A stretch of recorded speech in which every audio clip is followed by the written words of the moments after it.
Hi everyone! Hi!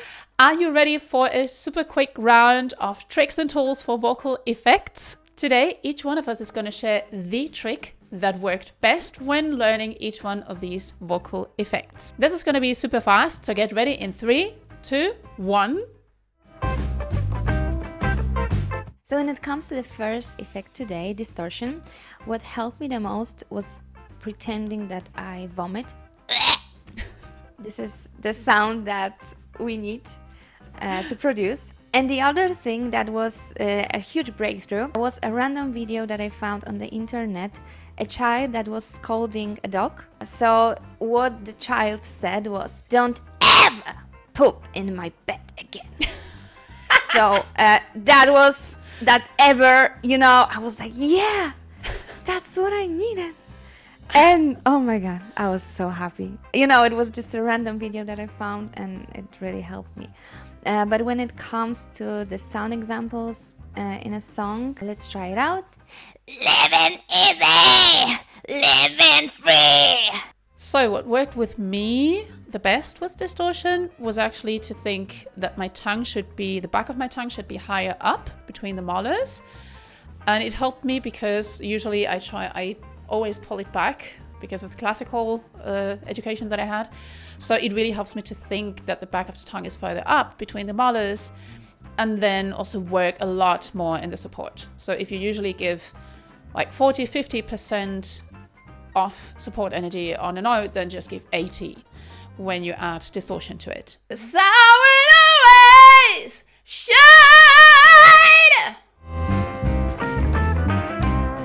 When it comes to Rattle, what helped me was actually listening to Christina Aguilera, and it was a huge deal breaker when it comes to that effect. So, for example, makes me that much stronger. With Rattle, what I found more useful was to imitate a crow, this blackbird that we have sometimes. And sorry. What helped me the most was actually to imitate a crow. So just with finding that sound, you already actually have it on a note. Just choose any comfortable pitch. Ah, ah, ah! And that's it. So what helped me with Growl is just imagining that I sing Rattle but with a darker sound color, or trying to imitate the Kermit. La la la la la! For me, Growl was a little difficult, not to find, but actually to establish in a healthy manner, because I had lots of itchiness when doing it. So what I recommend is just imitating singers like Louis Armstrong, but try not to get too dark, because otherwise you'll have the same problem as I used to have. I see trees of green. So me, as a huge fan of Marvel movies, what helped was the Wakanda Forever. Wakanda forever! So when it comes to that sound example, actually it was Chanti who showed that to me. So if you don't know who Chanti actually is, here is the video that you should watch. We've made a beautiful interview with him and Simona around the effects. For me, Grunt was easy to find when I thought of imitating a dog. So something like a bigger dog, not a chihuahua, of course. Or maybe a huge gorilla. And in my case, it totally didn't work. So you see, we are different, because my sound example of a dog would be. So there is no Grunt, I believe. Not at all. So when it comes to screams, I would just say, don't think too much. Of course, when you've already worked with the 3 overall principles and you have everything, in your muscle memory, then you can just actually not think what you're doing. But if you're still working around high notes, just please be aware of the basics. Evil face that twists my mind and brings me to despair. Yeah! So as you could hear from the previous sound example, the scream is just any random note, high-pitched note. So that is also just my recommendation. Just pick any random high-pitched note and scream the hell out of everyone. Just as Daria said earlier, be aware of the 3 overall principles, but that's just it. And then you can combine it with Rattle or Distortion or Vibrato. Yeah! Or, yeah, as I said earlier, Rattle. Yeah! And that's just it. And one more thing, don't push the volume too hard, especially if you do the scream in falsetto.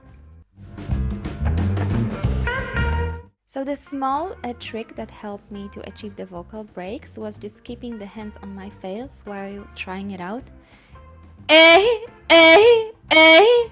And then you can just slowly try to take the hands from your face and then see if there is a difference.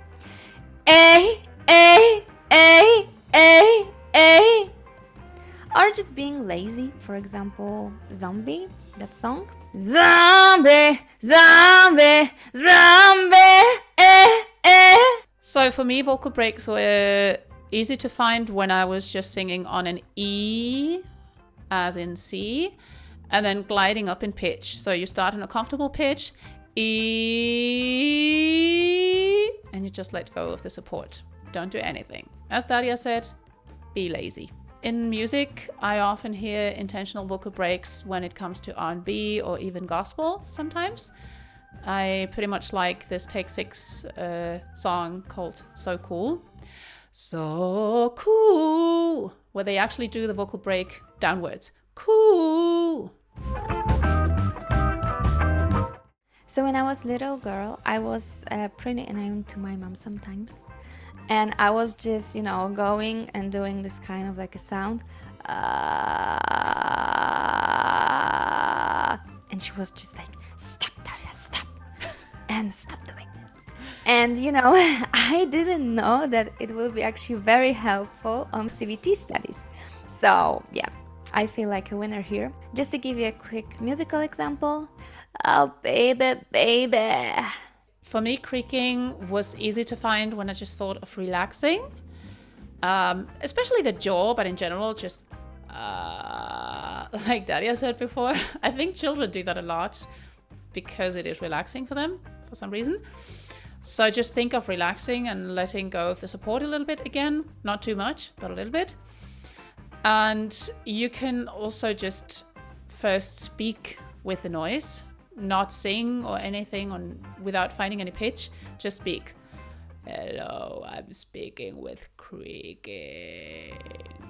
And then you see how it works with consonants as well, not just with vowels. So there are actually many ways to find the audible air on your voice. Some people do it and they don't really know, they are not aware. But what you can use is the H onset, trying to add the H consonant to the word.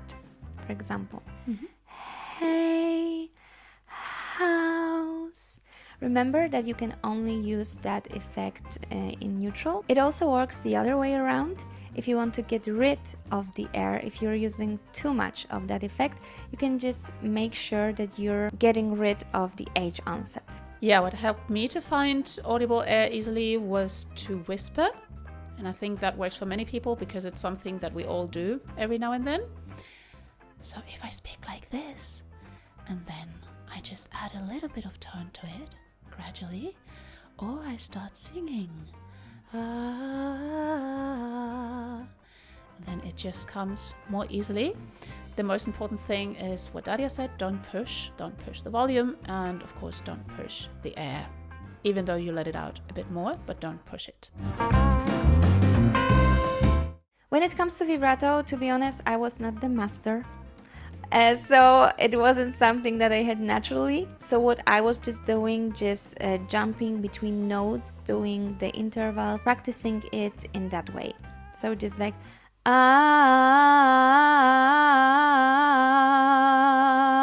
and then just doing it faster and faster. When it comes to vibrato, especially the laryngeal vibrato, my mom used to make a joke, which is just to move your throat. And I mean, yeah, it's a joke, but putting that aside, it is actually helpful to just put your hand on your larynx here, and feel how it's moving when it comes to this small pitch difference. I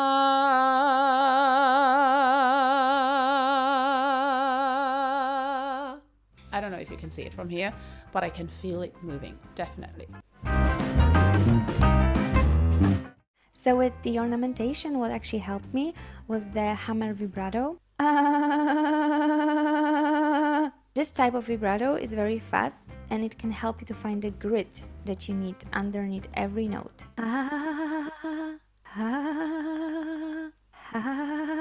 I also think that when it comes to ornamentation, it is very important to work first with a vibrato. So what Daria showed was with the hammer vibrato, you can also do the laryngeal. As I said earlier, you can feel it here. And if you master that first, just do the note slow and use that laryngeal movement to find the grit. Just feel it on your throat, even when you sing the ornamentation. And then you can go and sing slowly the ornamentations and then get faster over time. Same song as before. So cool. So cool. If you go faster, so cool. So there is a little bit of hammer, there is a little bit of laryngeal. It depends on how much air you want to have in between. So cool. That would be with a bit more of hammer. The other one would be more together. That's it. If you learned something new with us today, then give this video a thumbs up. And if our content has helped you to enjoy singing even more, then please subscribe to our channel. We hope these tricks and tools are useful. Keep in mind that we all are different. What works for some, like barking for example, might not work for the others. Just take whatever resonates with you and ignore the rest. As always, timestamps are in the description. Use them to jump back and forth between all of the effects that we covered today. Also, again, as always, we will leave our contact details below so that you can book individual sessions with us. In the meantime, have fun singing and see you very soon. Bye! Bye!